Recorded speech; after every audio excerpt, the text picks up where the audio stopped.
आज आम्ही सगळे भारतरत्न डॉक्टर बाबासाहेब आंबेडकरांना अभिवादन करण्यासाठी सगळे इथे आलेलो आहोत, ज्यांनी या देशाच्या ऐक्यासाठी आणि आपण ज्या नियम कायद्याने जगतो असं या जगातलं सगळ्यात उत्तम संविधान जे या देशाला दिलं, आणि फक्त संविधान नाही, आपल्या पाण्याची जी पॉलिसी असेल, विजेची काय पॉलिसी असेल, असं दूरदृष्टी ठेवून त्यांनी जी काही धोरणं आखली त्या सगळ्याचाच आज देश ज्या पद्धतीने पुढे चाललाय तो त्यांनी दिलेल्याच दिशेने आज चाललेला आहे. पण हे दुर्दैव आहे की आज मी एक खूप जड अंतःकरणाने म्हणते की ह्या वास्तूत या मातीत आल्यानंतर आज ज्या पद्धतीने ह्या संविधानाच्या विरोधात कट कारस्थान होतं ह्या राज्यात, आणि त्यातून झालेल्या मारामाऱ्या, ह्या इलेक्शनमध्ये ज्या पद्धतीने संविधानाच्या विरोधात अनेक गोष्टी झाल्या, या खूप खरं तर अस्वस्थ करणाऱ्या आहेत.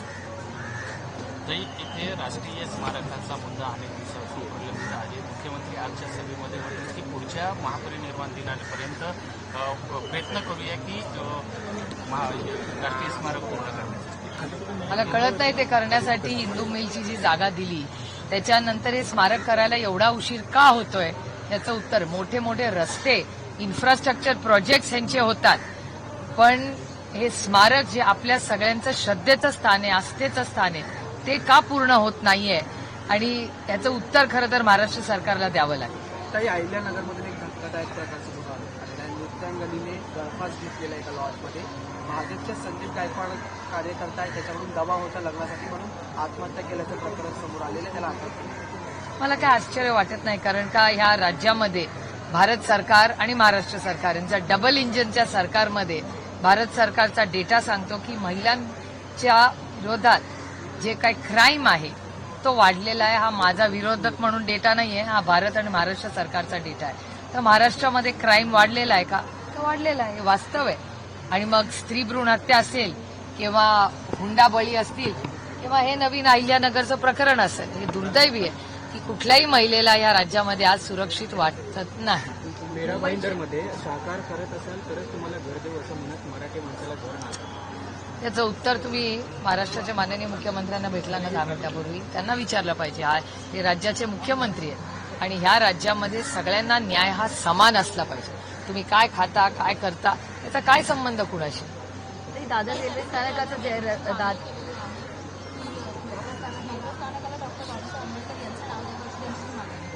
आम्ही त्याचं स्वागत करतो. पण दादर रेल्वे स्थानकाचं नाव जे आहे ते सुद्धा डॉक्टर बाबासाहेब आंबेडकर स्थानक करावं. राष्ट्रवादी काँग्रेस पक्षाची अनेक वर्षाची ही मागणी आहे, ती आम्ही संसदेतही अश्विनी वैष्णवजींकडे केलेली आहे. त्यामुळे हे सगळे आमचे जे सहकारी नेते आहेत, प्रभारी, हे सातत्याने त्यांनी मागणी ही केलेली आहे.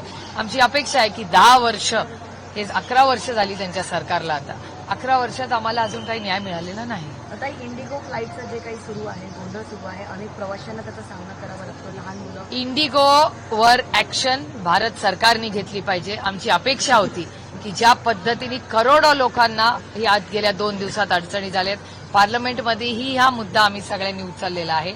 इंडिगोवर भारत सरकारने ऍक्शन दिली पाहिजे आणि जे सरकारने क्लॅरिफिकेशन पार्लमेंटमध्येही दिलं पाहिजे की एवढा विस्कळीतपणा झाला कसा. त्याच्यात पेशंट्स होते, अनेक लोकांच्या घरातले कोणी दगावलं होतं ते पोहोचू शकले नाहीत, कुणाच्या घरात लग्न कार्य होतं, काही स्टुडंट शिक्षक होते, काही विद्यार्थी होते. हा जो विस्कळीतपणा आणि कुठलाही आधी नोटीस न सांगता करोडो रुपयाचाही वेळही आणि प्रचंड गैरसोय झालेली आहे. इंडिगोकडून आम्हाला ही अपेक्षा नव्हती. आम्ही सगळे विश्वासाच्या नात्याने त्या एअरलाईन बरोबर जात होतो, पण एक गोष्ट प्रकर्षाने जाणवली की कस्टमर इज किंग. त्याच्यामुळे भारत सरकारने आता अजून इंडिगोसारख्या 5 एअरलाईन्स केल्या पाहिजेत, ज्याच्यातून एकाकडे असा कुठलाही कंट्रोल राहता कामा नये की या देशातली प्रत्येक जो दौरा बाहेर जातोय त्याला अडचण झाली. करोडो रुपयाचं पण नुकसान झालं आणि करोडो लोकांचेही हाल झाले, लहान मुलांपासून ज्येष्ठ नागरिकांपर्यंत. त्याच्यामुळे याची एक इन्क्वायरी लागली पाहिजे आणि आम्ही मागणी करतो पक्षाच्या वतीने की भारत सरकारने पार्लमेंटमध्ये आम्हाला ह्याच्यावर व्हाईट पेपर काढून एक स्टेटमेंट केलं पाहिजे की इंडिगोचं नक्की झालं काय आणि याला जबाबदार कोण आहे. नुकसान भरपाई देण्याची मागणी कराल? अर्थातच हे सगळं, म्हणून तर भारत सरकारने पहिलं तर स्टेटमेंट केलं पाहिजे. भारत सरकारचं स्टेटमेंट पण आलं नाही, पार्लमेंट चालू आहे. का नाही भारत सरकारने याच्यावर स्टेटमेंट केलंय? केवढी मोठी गोष्ट आहे. मैम एक बार हिंदी में जानना चाहेंगे इंडिगो की जिस तरीके से इंडिगो फ्लाइटें जो है का वो जो हुआ है इसका हम निषेध करते हैं. इस पे भारत सरकार ने पार्लियामेंट में ऑफिशियल स्टेटमेंट करना चाहिए. इसकी इंक्वायरी होनी चाहिए. जो बुजुर्ग है, बच्चे हैं, डॉक्टर्स है, किसी के यहाँ कोई फैमिली में गुजर गया, किसी की शादी हुई, आप देख रहे हैं 2 दिन से क्या हाल है. और जिस तरह से भारत सरकार से कोई भी स्टेटमेंट आज तक नहीं आया, पार्लियामेंट 2 दिन से चल रही है, एक स्टेटमेंट भारत सरकार से नहीं आया. तो मैं उम्मीद करती हूँ कि सोमवार को जो होगा डिस्कशन, उसके पहले भारत सरकार ने इस देश को और पार्लियामेंट को जवाब देना चाहिए कि इंडिगो का क्या हुआ. और ऐसा है कि अगर 4-5 एयरलाइंस होती तो इंडिगो का ये जो के कारण जो हाल हुआ है सबका, ये नहीं होता. So competition is good end customer is king.